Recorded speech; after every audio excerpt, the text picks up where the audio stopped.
Hello everyone, this is Dark Journalist with a very special Part 2 episode with former Assistant Housing Secretary Catherine Austin Fitts. Now in Part 1 we covered the upcoming election and the forces trying to create chaos for control purposes. In Part 2 we'll go even deeper, looking at the real fight for the future being waged worldwide by a deep state transhumanist agenda that seeks to manage humanity like livestock, with tracking devices and satellite control from a massive space infrastructure designed to put a global control grid in place. Will we see it in time to change the outcome? Here we go, Catherine Austin Fitts, The Fight for the Future.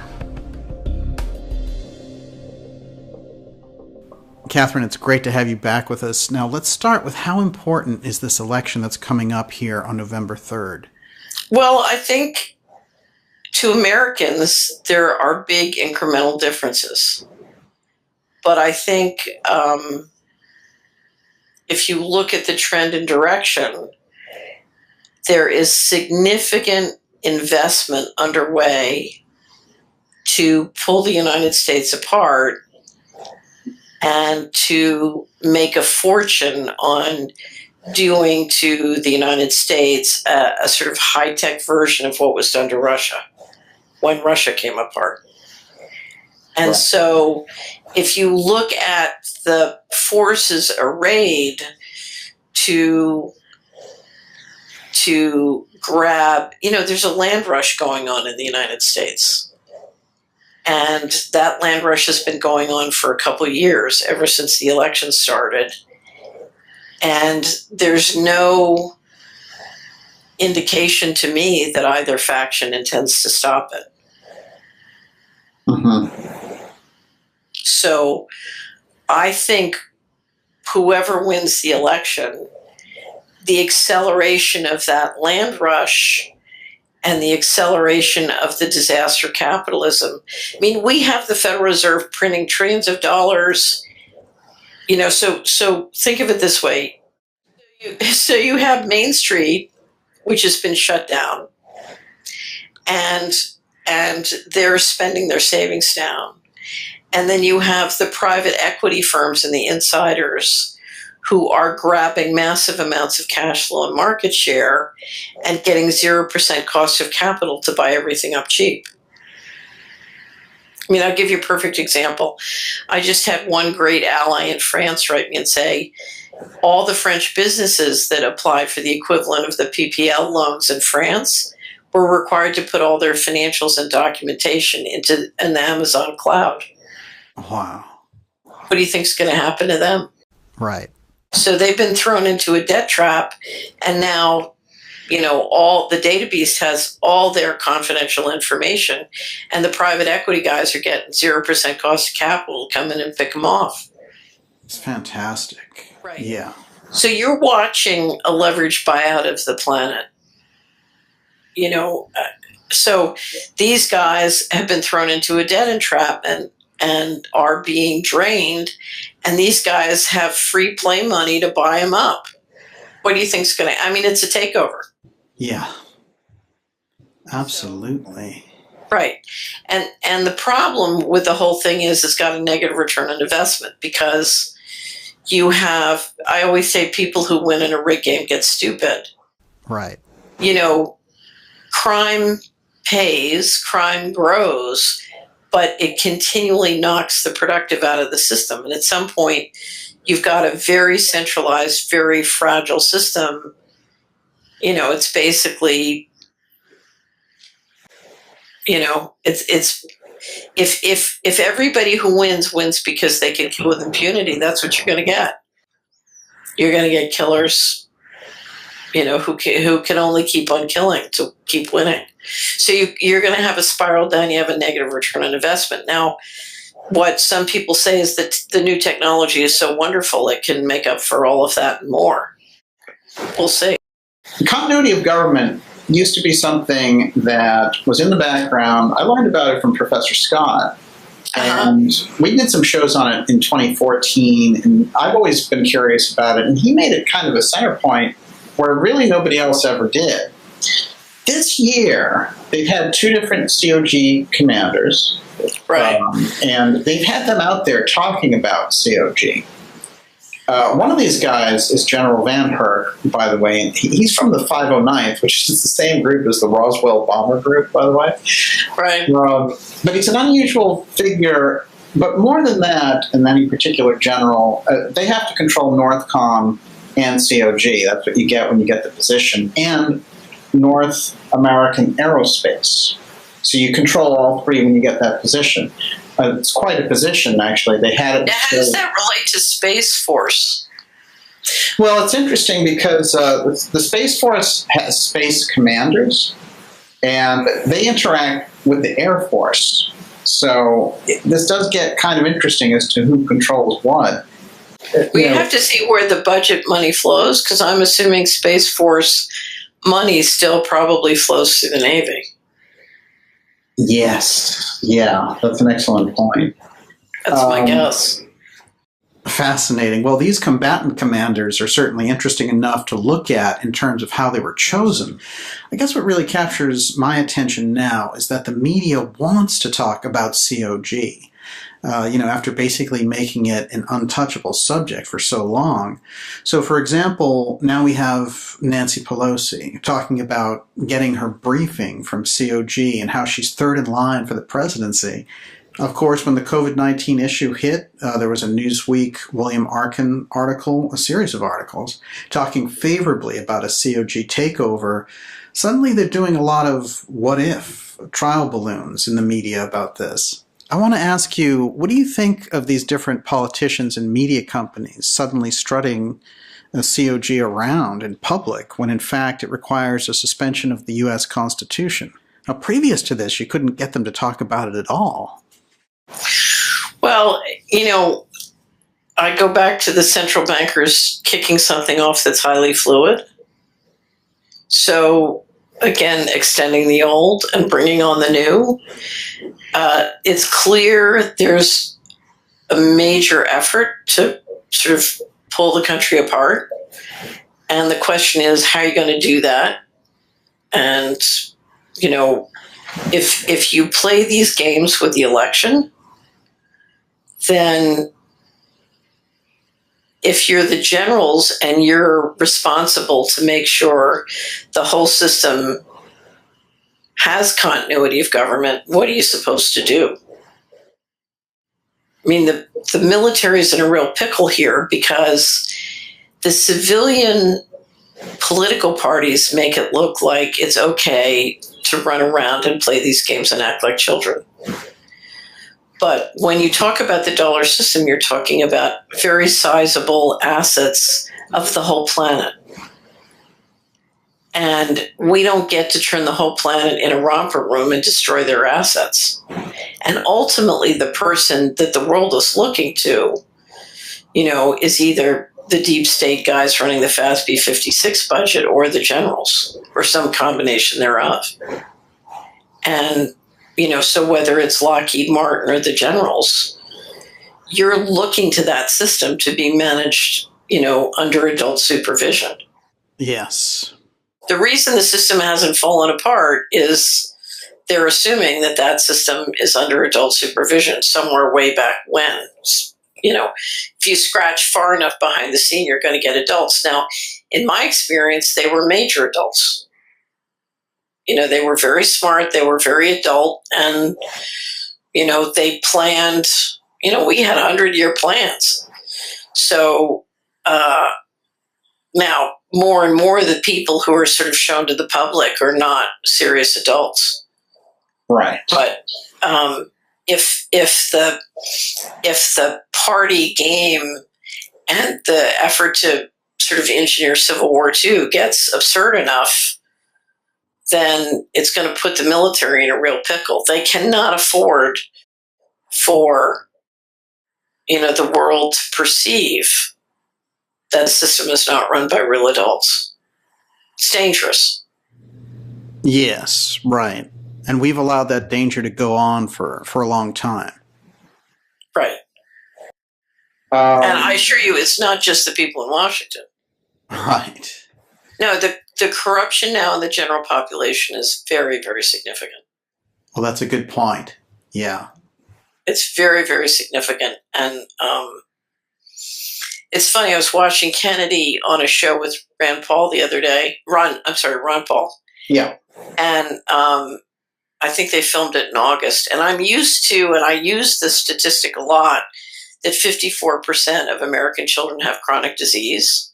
Yes. And in fact, we had a wonderful internist on the Solari report who said, no, it's much higher. It's about 70%. She said a lot of the children can't afford to get properly tested. Oh, yeah. So she said it's really much higher. But Kennedy mentioned in connection with that statistic that, and I think he meant since the heavy schedules of vaccines have gone on, but IQs have fallen 7 points. Oh. So American children have lost 7 points in IQ. Now, you're talking about depopulation now. You're talking about people who can't make it. Right. Now, if you give them a smartphone and a universal basic income, they can live. But, you're talking about slavery. Right. That's not much of a lie. No. It's interesting you mentioned RFK Jr. there. I had him on the show in June, and although we were talking about medical tyranny, he did in fact tell me that Bill Gates was very involved in the satellite industry. Right. Which I found interesting. You've got a space section in the report, and you talk about how important those satellites are for running everything on the ground, and that everything that they're going for, smart cities, etc., basically runs off that infrastructure. Well, it's two. It's space, and I go back to the sea lanes. Because right now, one of the greatest battles on the planet, which I talk about, is the war for the South China Sea. Yes. If the U.S. loses, and it's one of the reasons we're seeing what's called the Quad emerge. If the Quad and the U.S. lose control of the South China Sea, that's a very big power shift. Very big.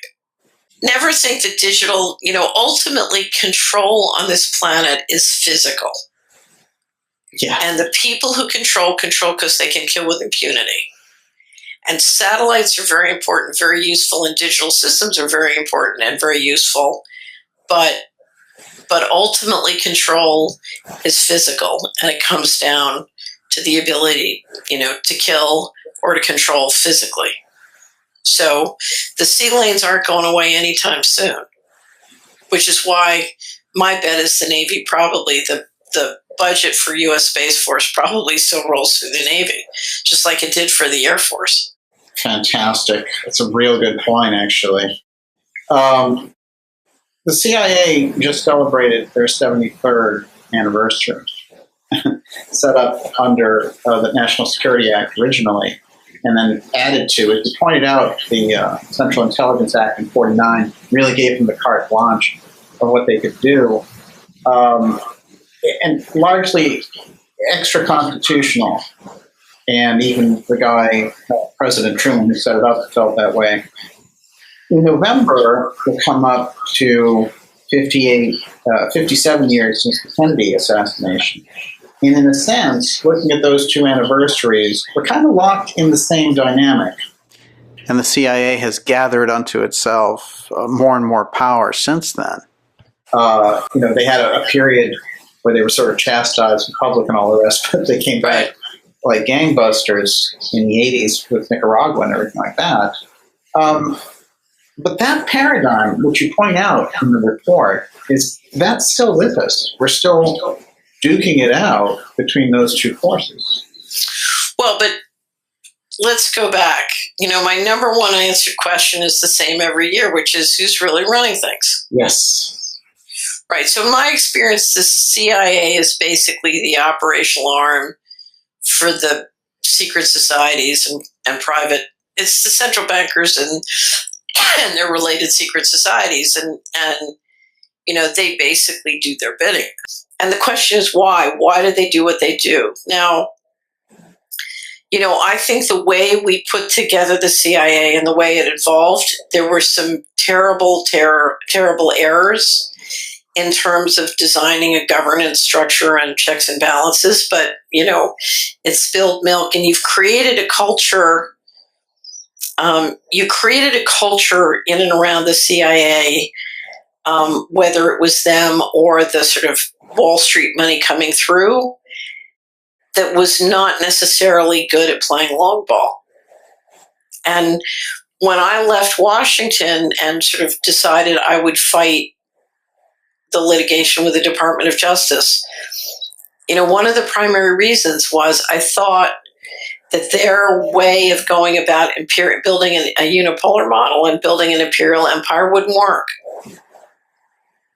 You have to have, to manage that level of power globally, you have to have incredibly powerful culture and incredibly powerful glue in terms of values and mission to hold it together, or it falls into just horrible corruption. And if you look at how they were going about it, I just didn't think it would work.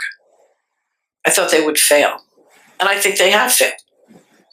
Yeah. Now, maybe I'm wrong. Maybe they have the world's most amazing space weapons, and I just don't see the play. But I think at some point, if you don't have the mandate of heaven, you can't rule an entire planet. And if you try and rule it totally by force, then we're going into a very dark age, which is possible. It's what Leonard Cohen again said, we're blinded by the beauty of our weapons. Somebody's clearly blinded by the beauty of their weapons, which I do think are quite amazing. And they're quite amazing because the majority of people on the planet don't even know they exist. It's very clever. Right. So it's hard to be Sophia Smallstrom wrote a beautiful newsletter the other day, and she described the end of the Comanches. And the Comanches were up against technology that they couldn't beat because they couldn't even face the fact it existed. Uh-huh. And it's the same when I said you have to move away from all those people who are mind controlled. They don't even know, and they can't face the fact that there is a matrix. They can't fathom that mind control technology exists, and they're mind controlled. And so, they're going to be in the position of the Comanches one way or the other. Yes. That's fascinating, actually, to think about it from that point of view, which is they can't accept it. It doesn't matter how good your presentation is on it or how many facts you supply with. They have to tune it out. Well, that's part of the mind control. You're right. There's a great line. I love the Yellowstone TV series. Yeah. And it's funny because it really illuminates the key questions before us. The big one being, what are we going to do about the Beck brothers? Right. And the Beck brothers are the people who kill with impunity. So, we're discussing who they are. Anyway, but in Yellowstone, the John Dutton, who's played by Kevin Costner, is struggling with all these efforts to steal and take away his land. And his daughter-in-law, who's from the Indian reservation, she's Indian, looks at him and says, "You're the Indian now." And that's the case. That's what Sophia was pointing out. So, we're in the position of the Indians, and our lands are being invaded and stolen. And we can't even see the technology we're up against. We can't even fathom that exists. Right. Absolutely. And in the space part of your report, you brought up the UFO file. And right. This is a big piece because, there's a wave of sightings, by the way, in August that are unusual. Uh-huh. Now, during the early pandemic promotion, when they wanted everyone to lock down, a weird thing happened, which is the Pentagon came out with a story on UFOs that had already been out there, at least since 2017. Right. And they acted as if this were a new development. Like, I guess people didn't take the bait a few years ago. Let's try this again.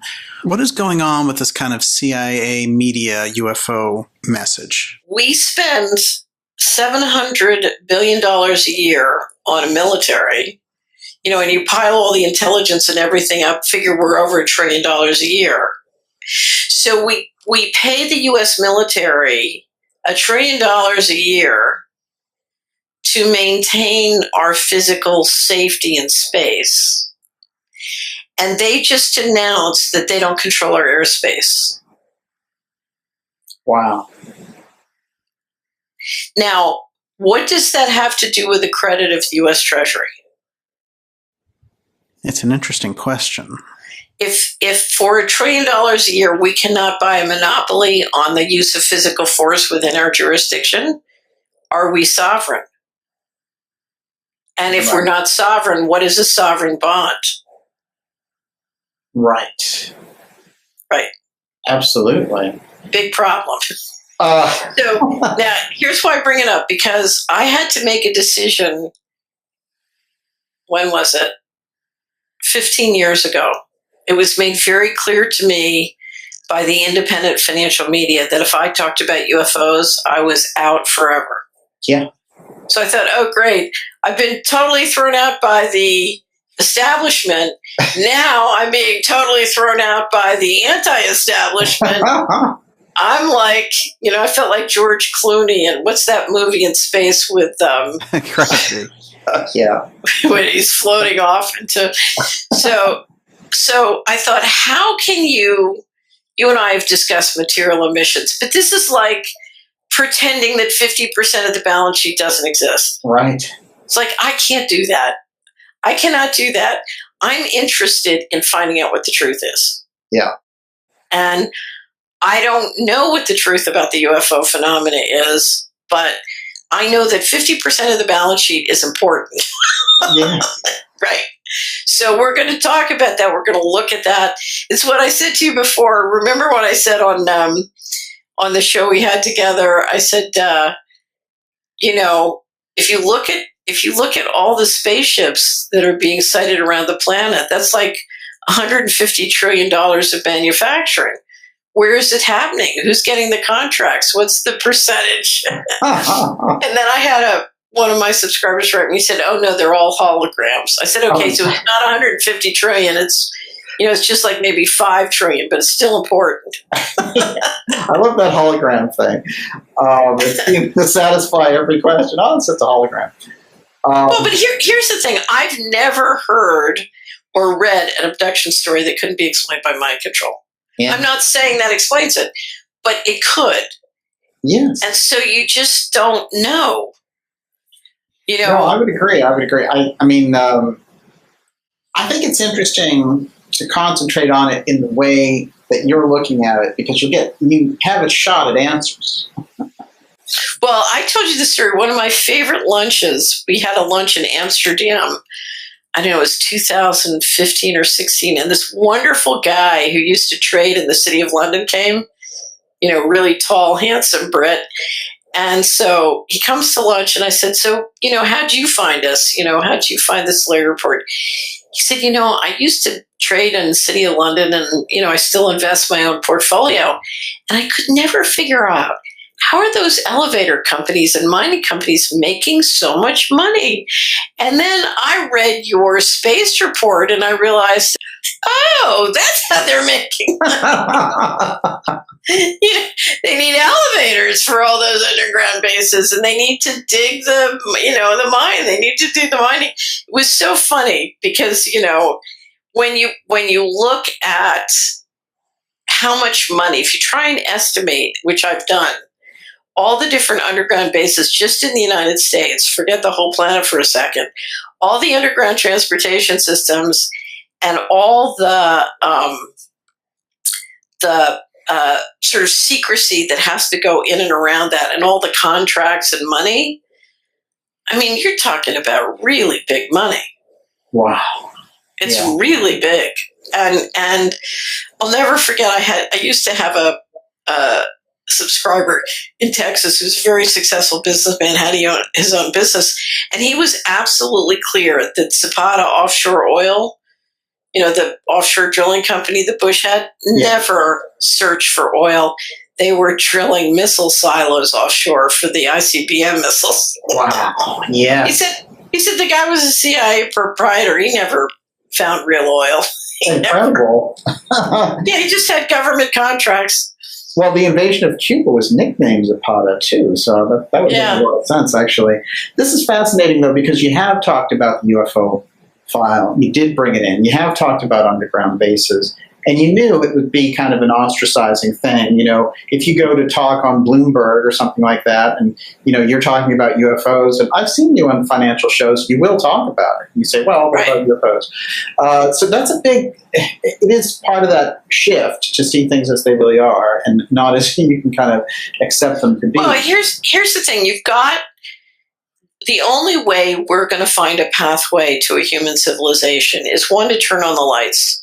You know, it's like we're like a symphony orchestra trying to play in the dark, right. You know, and it's not productive. So you got to turn on the lights. But the other thing you got to do is you've got to engage with many different people. So if you read The State of Currency, what you realize, you're talking about all these different industries, all these different endeavors. You're talking about governments. You're talking about not-for-profits. You're talking about businesses.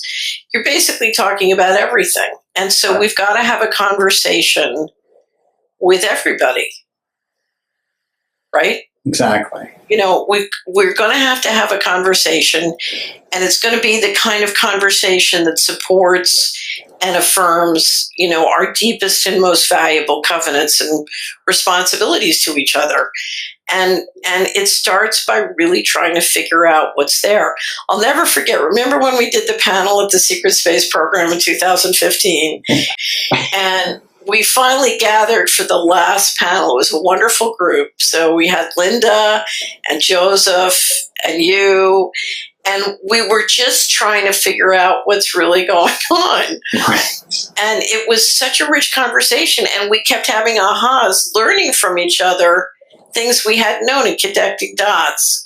So I started to explain to Linda how at the time that the Voyager passed the rings of Saturn was when the mortgage fraud exploded, and I thought it was because they took one look at the thing in the ring and said, you know, I need $20 trillion tomorrow. We're going to go. Deal with that. Yes. Right. And so the financial fraud was not greedy investment bankers trying to get Ferraris. It was, you know, big alpha males terrified, you know, that the thing in the ring was going to come kill us all. Right. That's a key thing. Well, the Ringmakers of Saturn, Norm Bergeron, when he came out with that, and the way that you were able to lock in with it, he was a very respected scientist. Well, that's a very carefully and beautifully written book. Yes. That book is written by a very serious person. Absolutely. Yeah. No question about it. So when you look at it that way, and then you think about them briefing Reagan in that period, and we know Reagan, he had, you know, Gorbachev had this wonderful talk with pre-sex scandal Charlie Rose in New York at the press club and all this. Right. And, right. And Kissinger was there, and he said, and Gorbachev said, oh yeah, Reagan took me aside and said, would you help us if there's an alien invasion? And he was dead serious. And nobody in the room knew how to handle that. But this is interesting. So, but if you put those data points together, it explains that Iran-Contra thing a lot better. Right.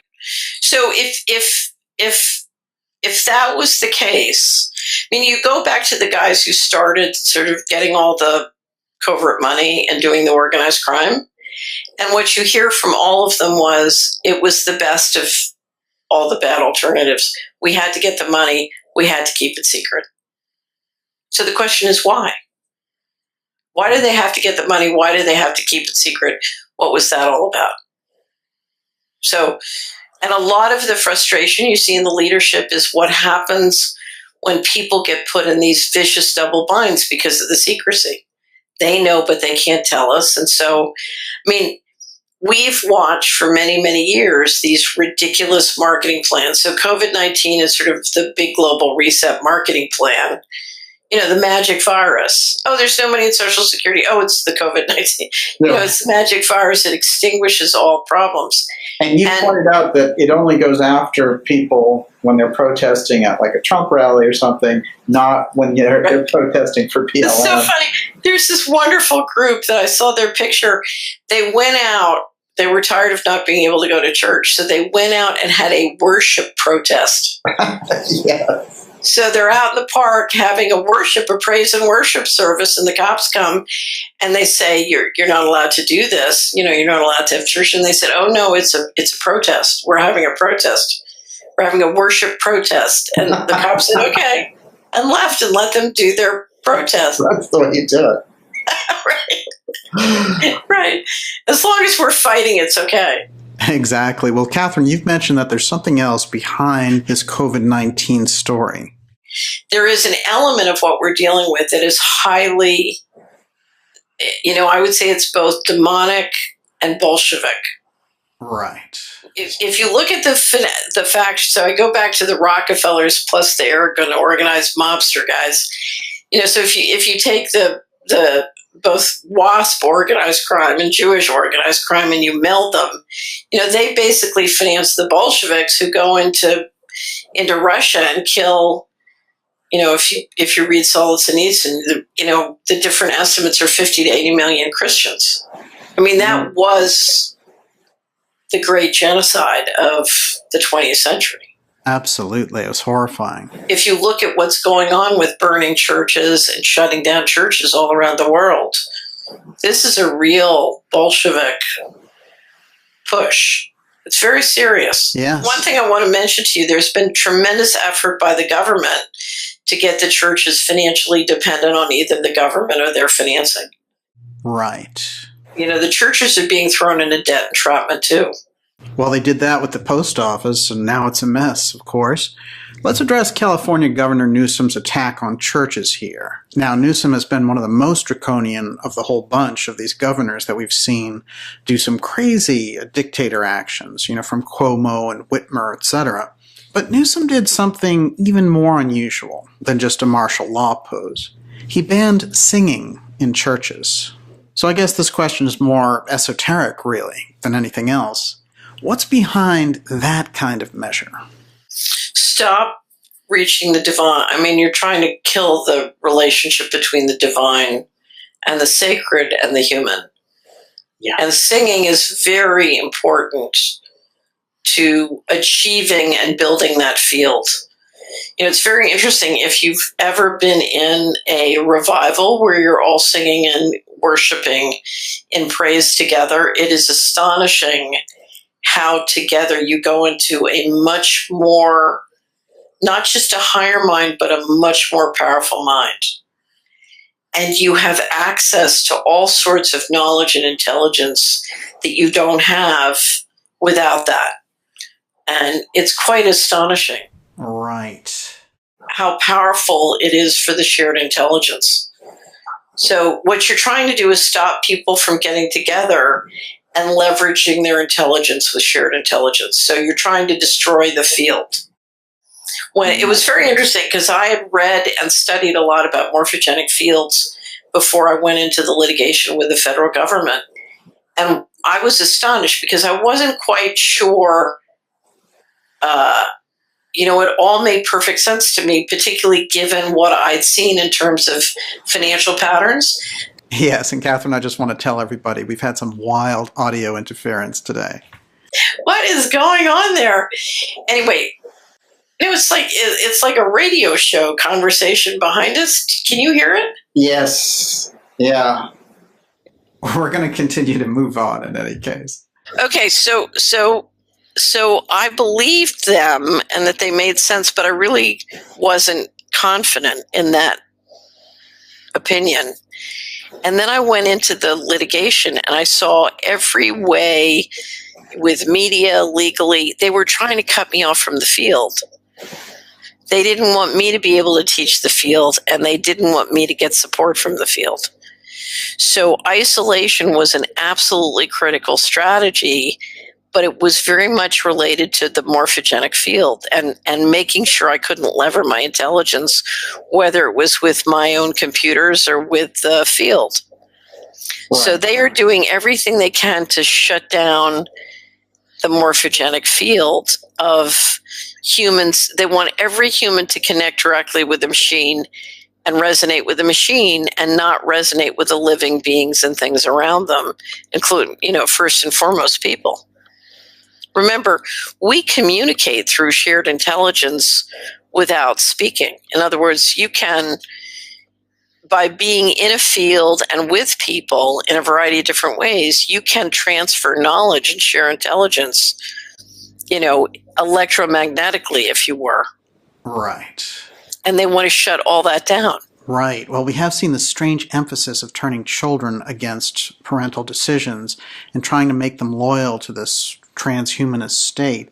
And so they may have seen that they need to start them young to get them plugged in early to this Internet of Things that they're going to roll out. Well, you can mind control them. You can do surveillance with AI, and you can figure out how you want to educate and use them. So this is, this is to give the machine total access to assessing, managing, manipulating, and taking them over. Absolutely. There are, of course, some very deep motives with all of this, which don't show on the surface at all. What do you think is a good way to describe the process that's underway? One of the things I will say is the people who run this system, in my experience, are brilliant at personnel management. So, they're deciding as they watch all these kids over the surveillance systems, who's going to provide adrenochrome, who's going to go into pedophilia, who's going to be groomed for Harvard to become a CEO. So this is a very sophisticated personnel system, and they're trying to figure out how to optimize the use of their resources. And what you're saying is that we are their resources. I come back to livestock management. Yeah. It's livestock management. And unfortunately, their number one asset that they're going to optimize is their human livestock. And that livestock will be plugged into this system, and their every move will be tracked by satellite. And as we've seen with the social credit score in places like China, etc., will be ranked as a dissident for being independent or rewarded for being a conformist. I don't know, because here's the question. How many people do they want? Right, and that gets to the depopulation question. Right. Which you've brought up many times. Right. So how many people do they want, and what do they want those people to do? And I don't think they have the answers to all those questions. This is part of a perpetual prototyping process. And but it very much relates to bringing in robotics. Now, there are all sorts of very unusual theories and unique theories about why they would behave this way. And I have no idea if any of them are true or not. But they come back to the question of, do aliens exist and live among us? So David Jacobs' theories on what's going on. But they also have to do with space travel. So, one of the theories is, they want to put these kind of operating systems in us and get more heavy metal into us so we can tolerate long space rides. And this is all part of readapting our bodies to become part of a multiplanetary civilization. Now, I have no idea. It makes no sense to me. I don't know. But what you're saying is this isn't just some corporate scheme to make money. The veins in all of this run a lot deeper than that. The goal here is not for pharmaceutical companies to make money or for Bill Gates to make money. The goal here is to re-engineer the human body so that it can be managed, directed, and mind-controlled from a machine and integrated into an AI-controlled system. Right. I mean, this is transhumanism. Their goal is transhumanism, and the question is why? Catherine, you've hit upon the main question that we need to be asking ourselves in the middle of all of this chaos. Incredible insights on all of this, and we're going to keep going deeper with part 3. Now, I want to point out that your new Solari report is available at solari.com, and I can't recommend it enough. Thank you for joining us, and remember to visit darkjournalist.com for more, and we'll see you Fridays at 8 p.m. for the X series. See you soon.